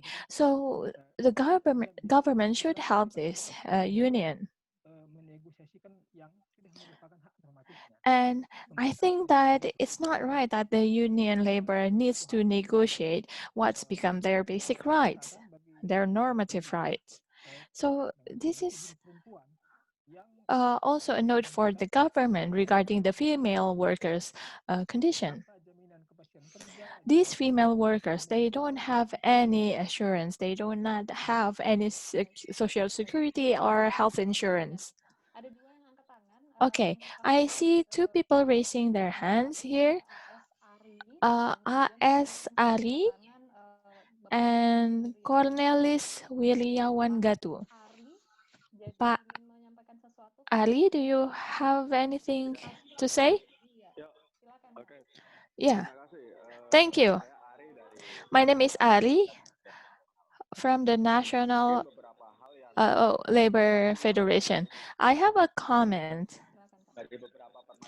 from several cases or several problems that we see from the manufacturing sectors, the plantation sectors. What happened is the job security of the workers or the laborers is non-existent in plantation sector, and then the income security is lacking, as well as the social security. It means that this is an issue, a problem that we need to address. However, in plantation sector, this issue is not becoming an interesting issue for the Workers' Federation in Indonesia. So in Indonesia, I think that plantation sector is often overlooked in Jakarta, in the national level. We hardly see any protests from the plantation sectors, while we know that there are 20 million people work in the plantation sectors or involved in plantation sectors in any way. So it should be our concern, the concern of our union federation. We need, for those who want to protect and backing up the member, enemy ataupun musuh bersama yang kita isukan bersama. Dan satu lagi, we should make these violators as public enemy. Furthermore,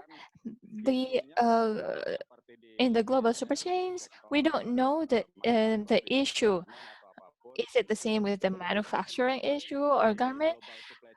In the global supply chain of the manufacturing sectors, they have a very strong voice. And I hope that the global level can see the facts in the plantation sectors as well. There's a lack of workers' protection, etc. When I visited one of my colleagues on the ground, I see it with my own eyes that even for electricity, it's only available from 6 to 8 p.m. And the sanitations and clean water is very lacking. They have a very poor work condition. They have a very high target, and if they cannot achieve that target, they will be penalized, and they don't. And if they have to work overtime, it will be unpaid, because if they cannot achieve the target, they don't get any pay. So for the overtime, they don't get pay for the overtime. So I see this problem can see in the very beginning of the recruitment process. From what I heard from my colleagues on the ground, it's from what I gather, from what I hear, it's almost like trafficking. So these workers coming from the poor area, recruited, and the recruiter will get, they will get pay, but the workers themselves, they will get a low wage. So I hope that the buyers from the plantation sectors, they can understand this problem. And as the union federation, we need to protect the workers in oil palm sectors. Thank you, Pak Ali. Okay, before we end our event, I see Cornelis Wirawan Gatu raise his hand. Yeah, thank you. I just want to update the case in Citra Agro Kencana. I would like to thank colleagues from ASEAN Situng, ASEAN House, Brother Oliver, and colleagues from NGG, and colleagues from the labor solidarity who give support, the material and immaterial support. There are many people who become the victim of eviction. They Some of them have work, but it's not a permanent work.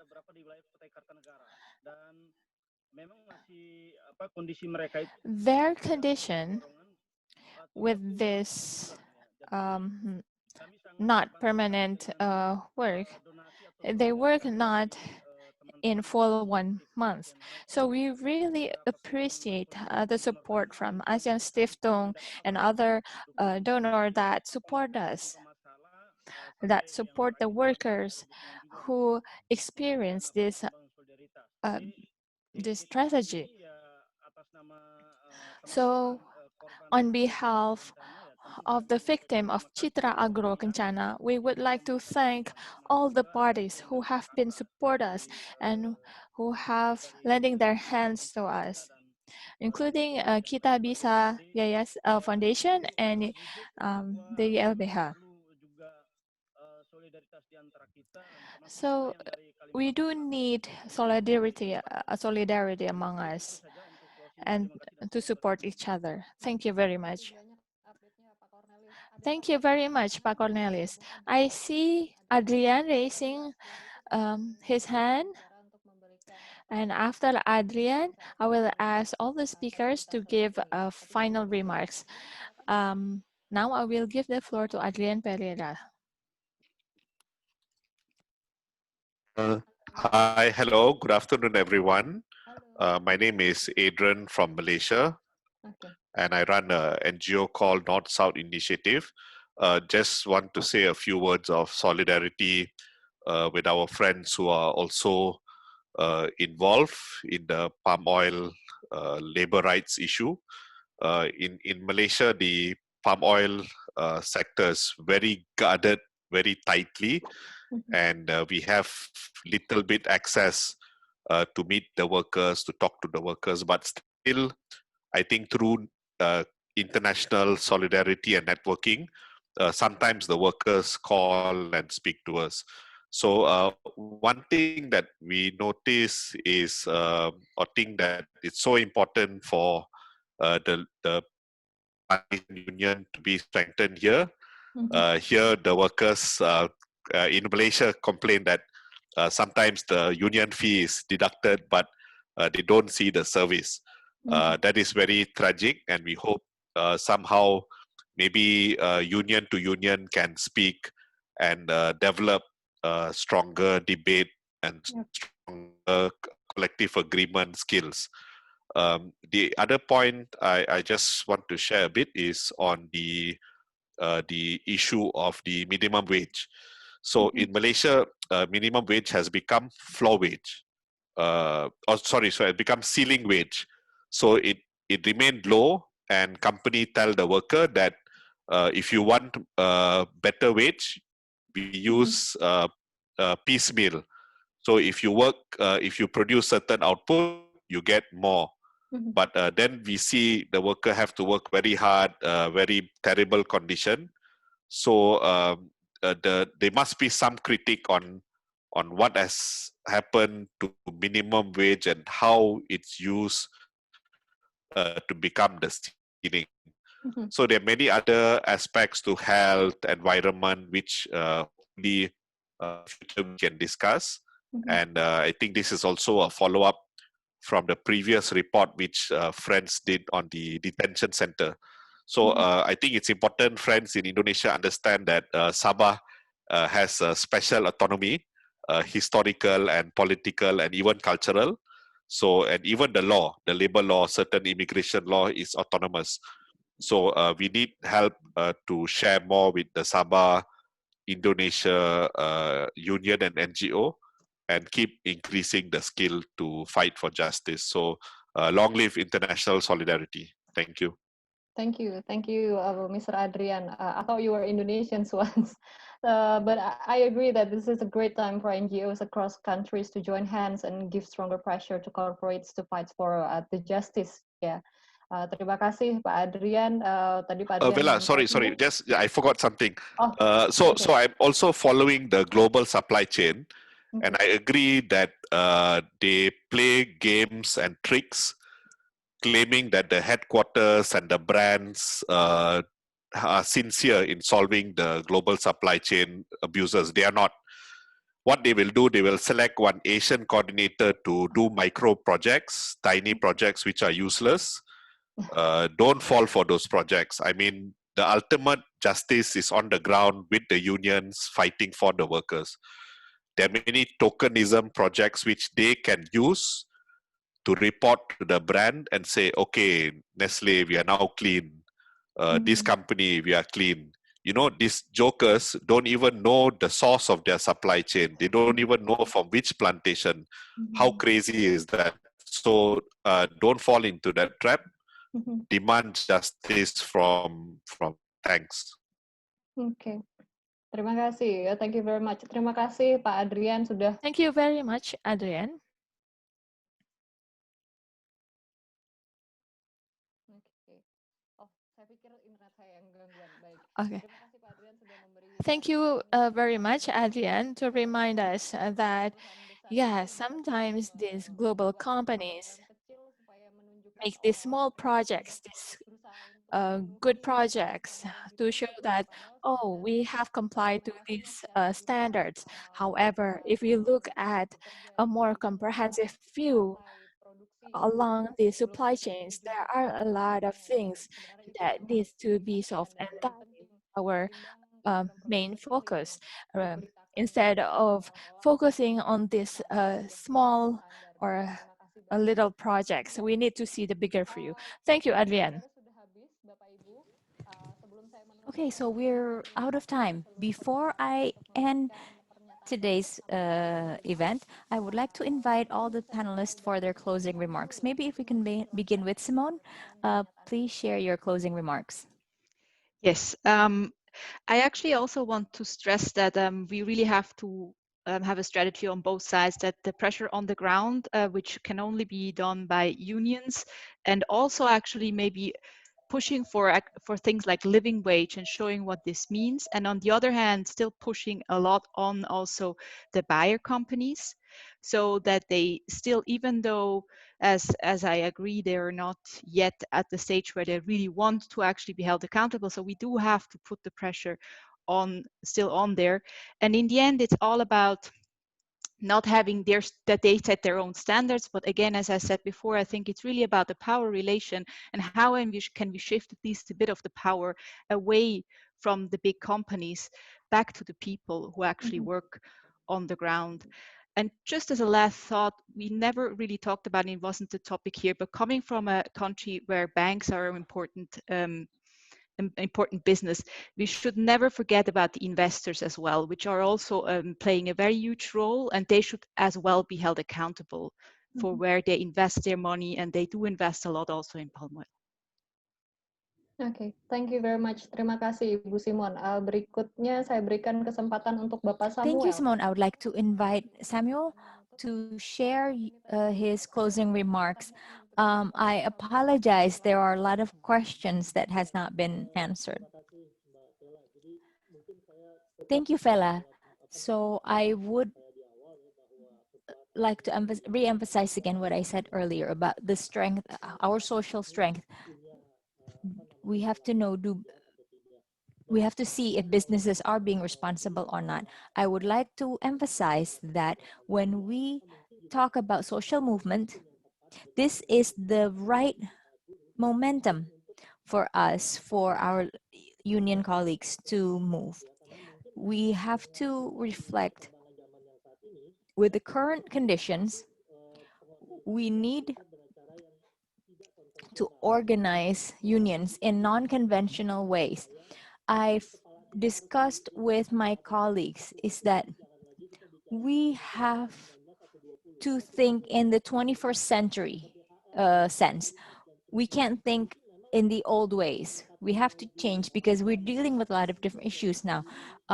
So if we're talking about social movement unionism, so unions are, it's not just linked to workers, but also communities. If we want to create a strong and effective movement, we have to discuss all this. I think this is a good opportunity for us to link up with colleagues in other countries, in the buyer countries, and also we work with others in the other movements to push for responsible businesses. Thank you. Thank you, Samuel. Thank you for taking the time to share and to speak in this forum. Zidan, what about you? I think your microphone is still on mute. Yeah, so in the past 3 days, we've heard about Associated Press's investigation.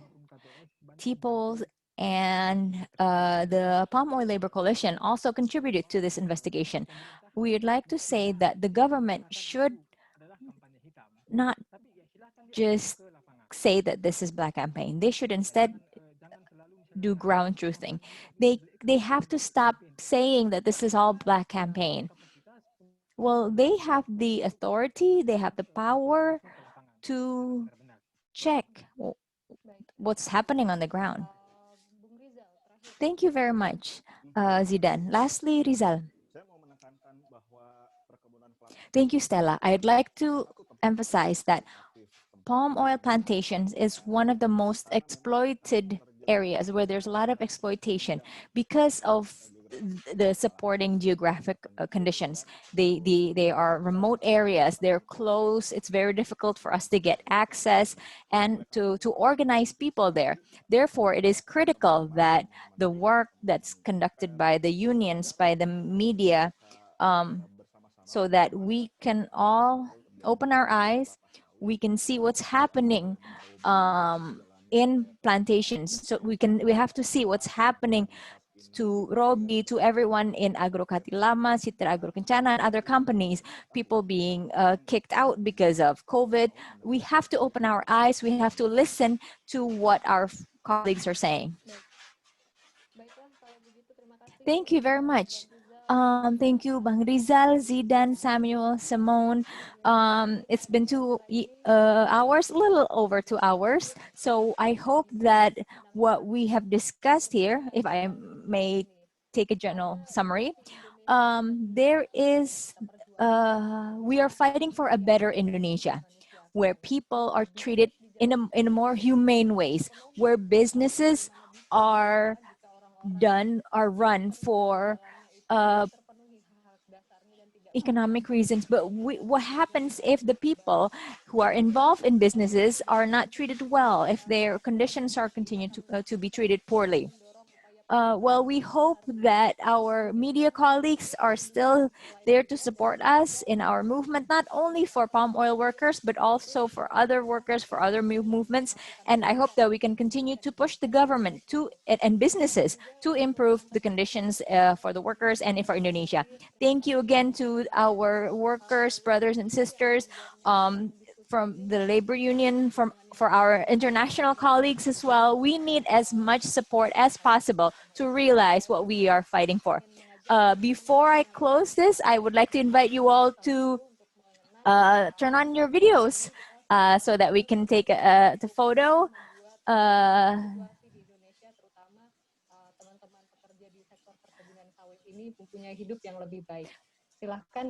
So let's turn on your video so we can see who are here, who are working together to improve the lives of these palm oil workers. Okay, so I see there are a lot of people, 51 participants. Can we turn on your camera? Okay, I will wait. Okay, please turn on your video.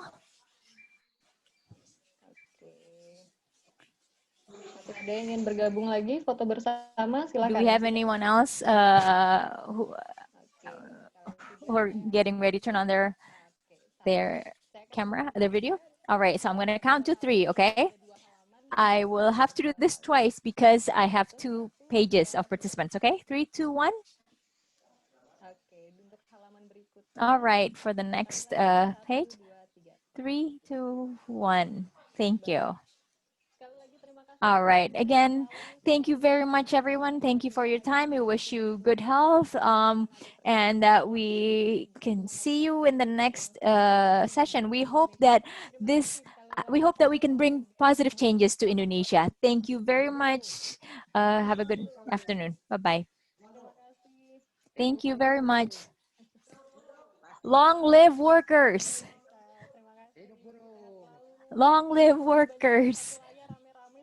I see some of you are gathered together, you know, on one screen there. Make sure you maintain social distance. Hati-hati semuanya. Jaga Thank diri. you all. Stay safe. Stay healthy.